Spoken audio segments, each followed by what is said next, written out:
So how do you feel when you are in the middle of a male-dominated world?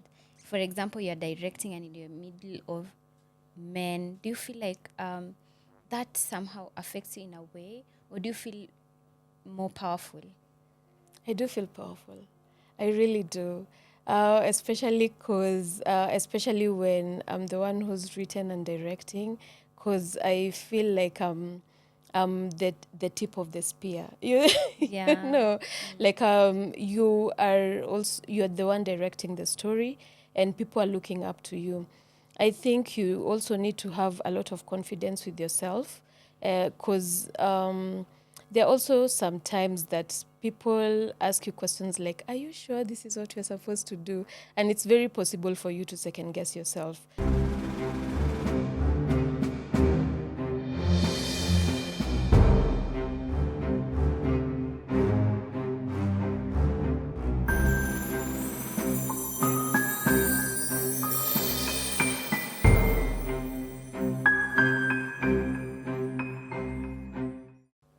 Hello and welcome to yet another episode of the Week podcast.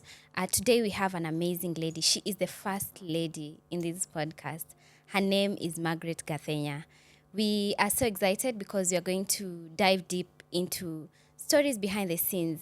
Where are these women really? Yeah, because when you look at the content that I've been creating, it is over months now, and this is the first lady I'm inviting. So I'm excited. Let us get to know what happens there and where are the women. Karibu sana. Thank you so much. How are you Thank you for having doing? me. I'm well. Yeah. Yeah, thank you for Karibu having sana me. for accepting our invite, and we're excited to have you. I'm excited to be here. Yeah. Yes. You have done writing and directing, Yes. and I like the fact that I've seen you have done short films. You have also done poetry, Yeah. and it revolves around love. Yes. Tell us why love.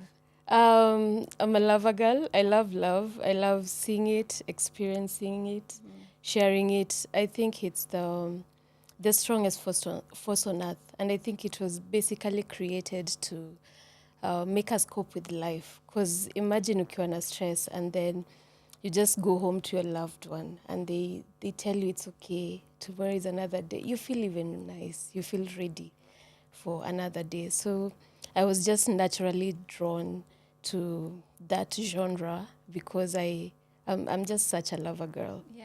Yes. I feel so loved already. Yeah. So can you tell us like part of a poem? If you can start with that. Can you narrate for us a A poem? poem. Yes. Wow. On Of love. well, can I think of any at the top of my mind? Oh, not really. Maybe I'll see you later. But Yeah. I do have a poetry book. It's called Love and Poetry. It's currently available at Nuria Bookstore. Actually, this is the perfect season to go and buy it because it's a collection of love poems. And sometimes we think love is all about, the lovey-dovey stuff, gifts you're exchanging. But there are a lot of complexities that come with love. You mtakosana, but how you come back together, how you talk, how you solve problems together, that is also part of love. And that really happens. But sometimes you see when such things happen, you're like, okay, I love imeisha, and then you move on maybe to the next one. But in order to, even for your love to mature, whether it's with a parent, a sibling, a friend, a significant other, you need to go also through the hard times and stick it out and talk about it and, kind of cross that bridge. Yeah. Yeah. Yes. I love that. How is the connection between your writing and your directing in terms of love? I maybe let me start by saying how I actually got into the film industry, because I've loved writing for a long time, and I also love movies. Yeah, so it naturally gravitated towards the film industry and becoming a screenwriter. And since like kitambo nilikuwa naandika ma heartbreaks, sometimes you go through it and character development is real.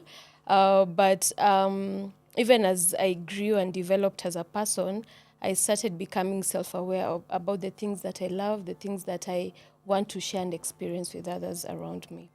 And that's how I really knew this was my genre, because I want to kind of plow love back into our communities, Yes. into our families, into our friendships, because there's a lot of hurt going around. And I know you have seen it or experienced it in one way or another.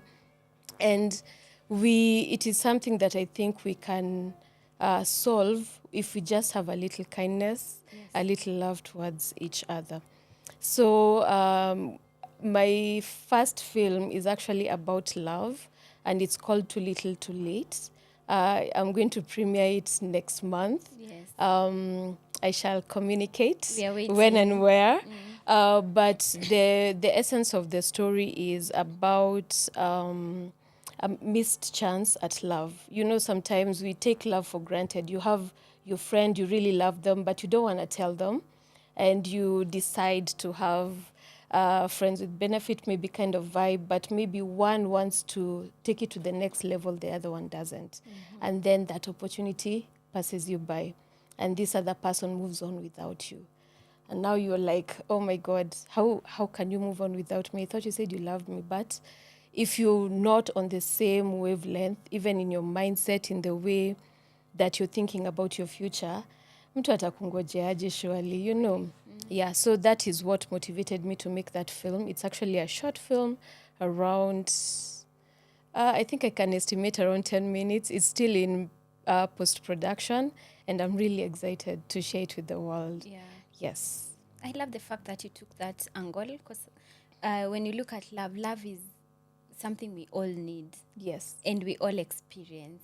Yes. So I love the fact that you took that angle. And I would really also imagine when you are taking the angle, you imagine that you are going to attract a certain audience. What is your audience? My audience is the young and single, and the people who feel or think that they're done. You know, in Afkangamali, you're like, I don't need this. I'm done. I don't want to give anyone my heart, my everything. And I understand. Yeah, it is possible to get to that point.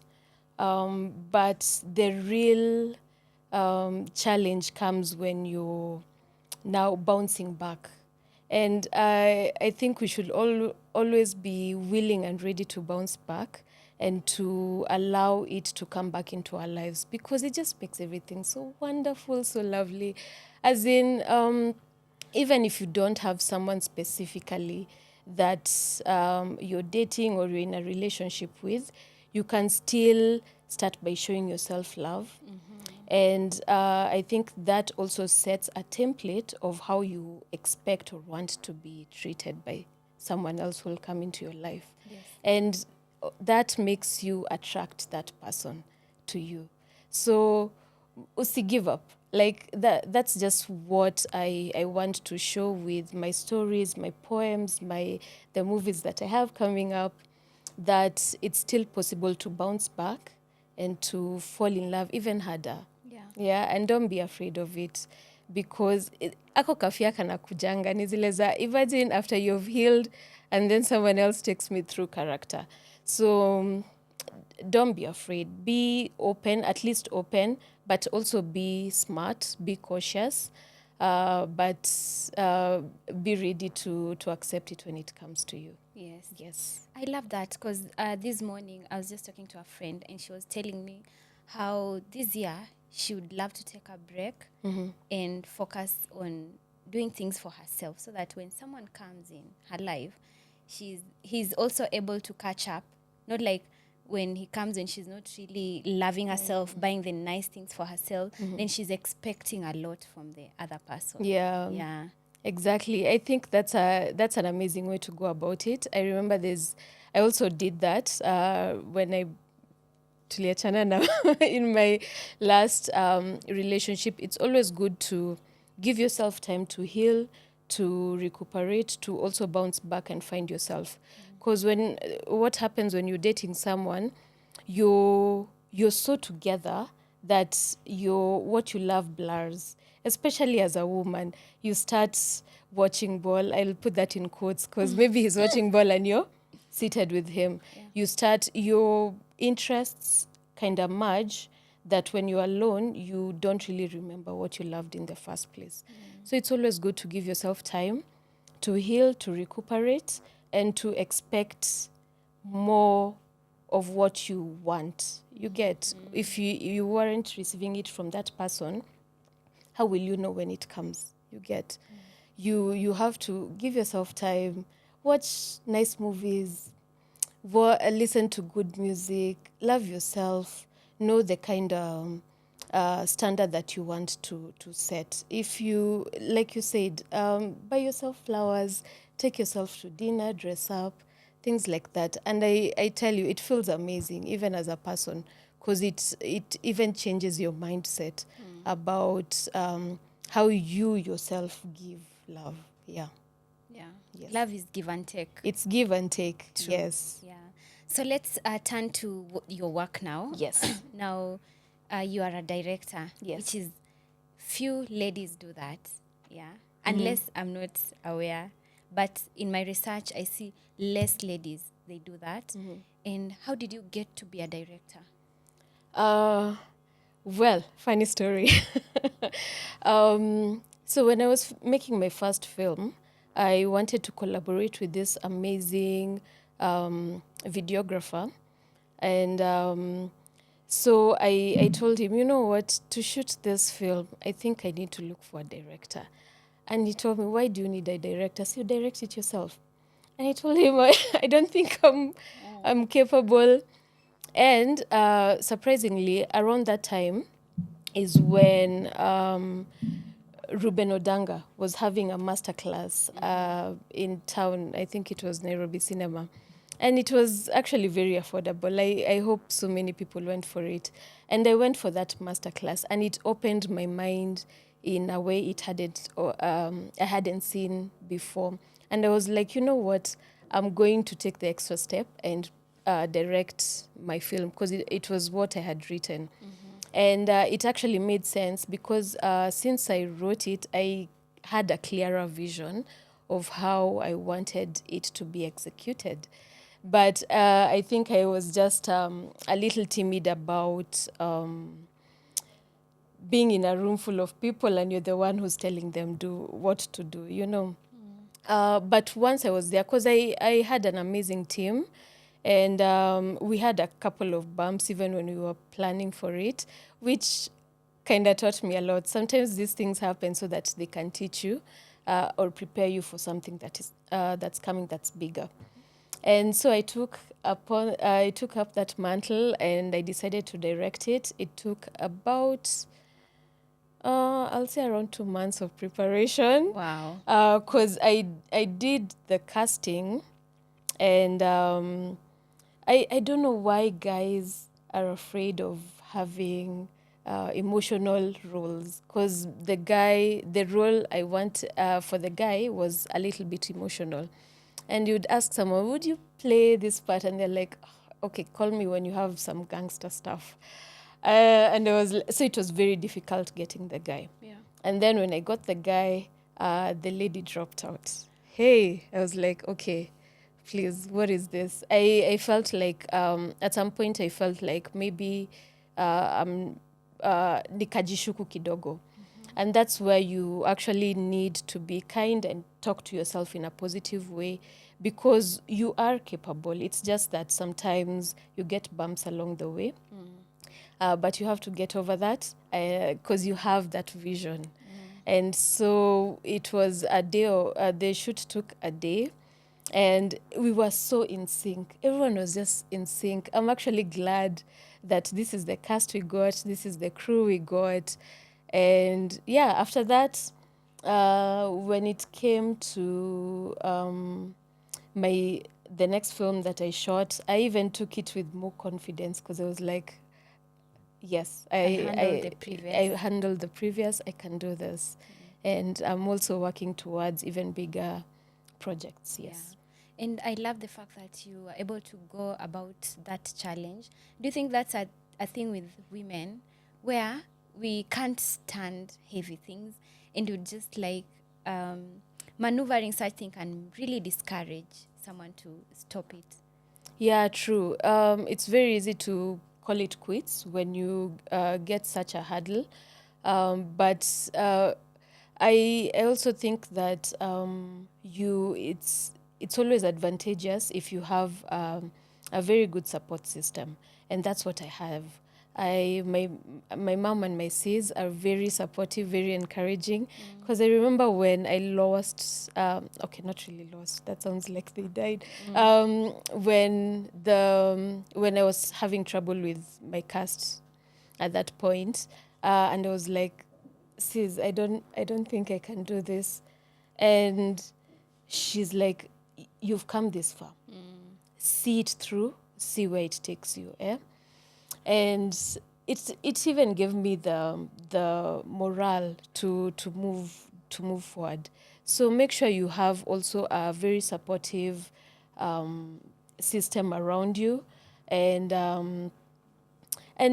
jitume, yeah, because hurdles will come. It's a male dominated industry. It's still a male dominated, although a couple of women are coming up and we can see them, but they are still a bit few, especially in such leadership roles like directing.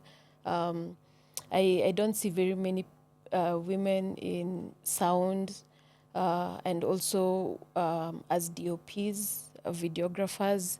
But they are coming up. It's a steady, slow progress, but I think it's up to us to get into the industry and make space for ourselves. Yeah. Yeah. So how do you feel when you are in the middle of a male-dominated world?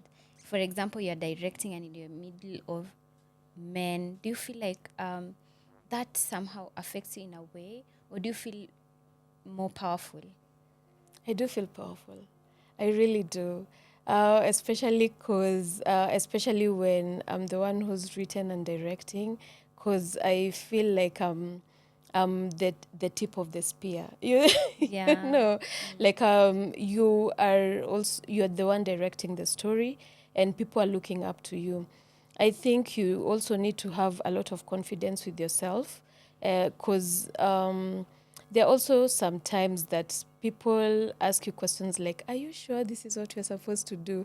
And it's very possible for you to second guess yourself. Yeah. Because I don't know if men get that kind of comment when they are maybe in the middle of a shoot. No one asks you, "Are you sure? Are you sure that's what you want to No do?" one.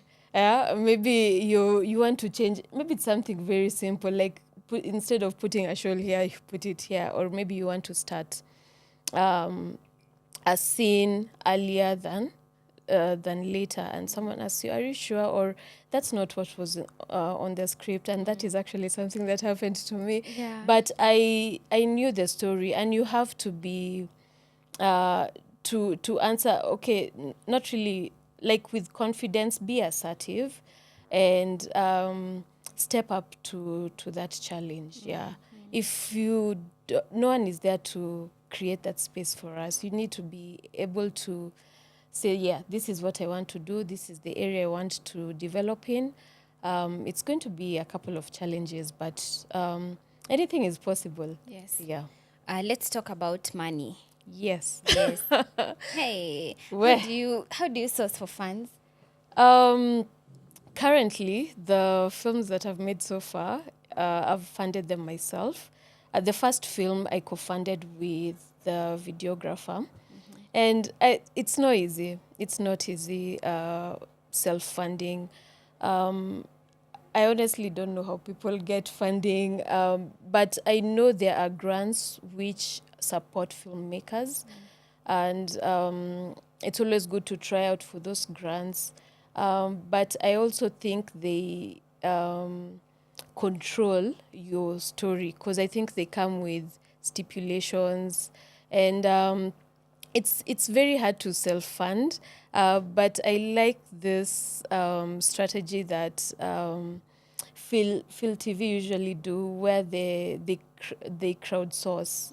Your fans, you tell your fans about your story earlier, and then they help fund by paying for the ticket.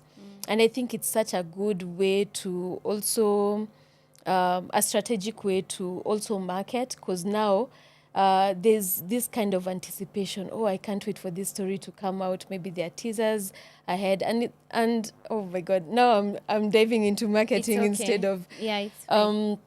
But I think it's a good way to rethink marketing, because unfortunately, for many of the stories that I've seen, you only hear about the story when it's coming out, and maybe it's like a week to the launch or the premiere. You're told there's a premiere, there's this dress code, there's at this time. You don't have the money as an audience, because it gets you off guard. Yeah. And I think having an earlier marketing strategy really helps, because it makes people prepared way in advance, so they come even in plenty, and they have even time to gas each other up. Yeah, yeah. So I think I've digressed so much, I can't remember the question. Yeah, it's just around that, like Okay. the marketing. Yeah. Yeah. And women given chances to. Have you ever gone to really source for funds as a woman?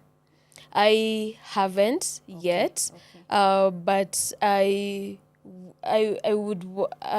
That's where I'm working towards, and but you don't really go and help me with money. It needs a very concrete strategic plan, a very good story, a very good pitch. Yeah. And those are things that people, I've seen people mostly assume that it's not important, but learning how to pitch your story is very important. Having a synopsis, having a very good log line, which are some of the things I really focused on learning before I got into the industry.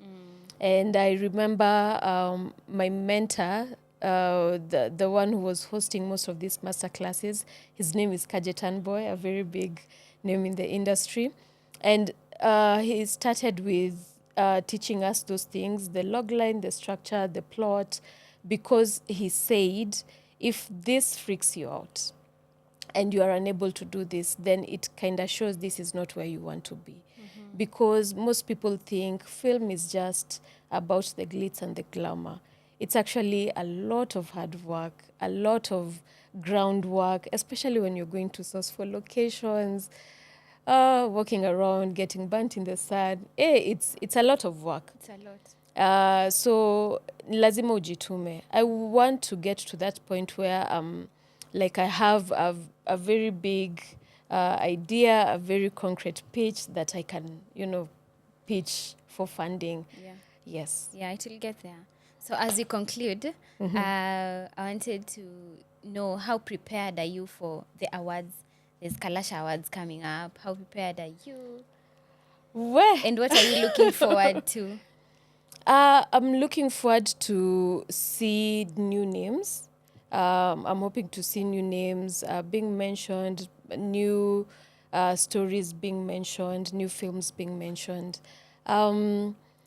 That as I can call myself a budding filmmaker, because I haven't been in the industry for that long, but that is where I want to be. So when I hear these awards are coming up, they usually fill me with so much joy, because they kind of give me a visual representation of the target of where I want to be, of the goal I'm setting for myself to get there.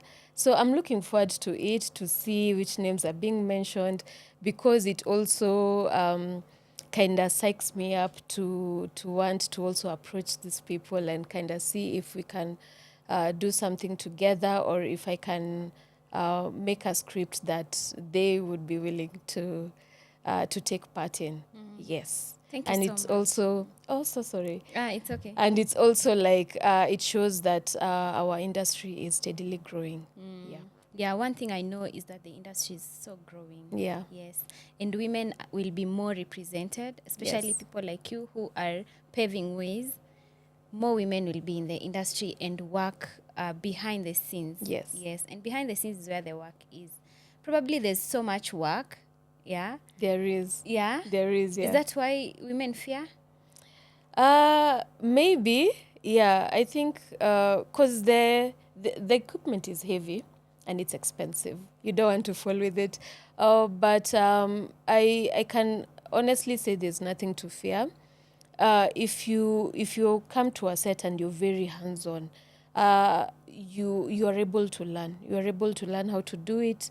I've worked with some amazing people who actively teach you how to hold a camera, how to use it, how to, if you put the light like this is what happens. So we need to take that initiative ourselves. Tujitume kwa hizi sets. Let's be very hands-on. There are opportunities to learn, there are opportunities to grow in this industry, but no one is going to move aside for you. You have to be the one who makes space Yes. for yourself. Thank you so much for that. Yeah. Aya, before we conclude, could you share with us where we can find you and where we can find your films? Like Yeah. this year, we're expecting so much Yes. from you. So you can share with us. Yeah. So you can find me on Instagram. My handle is Margaret Gathenya. I also have a separate Instagram page that is purely for poetry. It's called Margaret Writes 254. And then you can also find me on YouTube. My handle is Margaret Gathenya. Yes. Great. Thank you so much for honoring my invite. Karibu sana. Aya. So we've come to the end of this podcast. Thank you for staying tuned with us. Don't forget to like, subscribe, and follow us on our Instagram page as the Week Crew Podcast. Have a good time. Bye.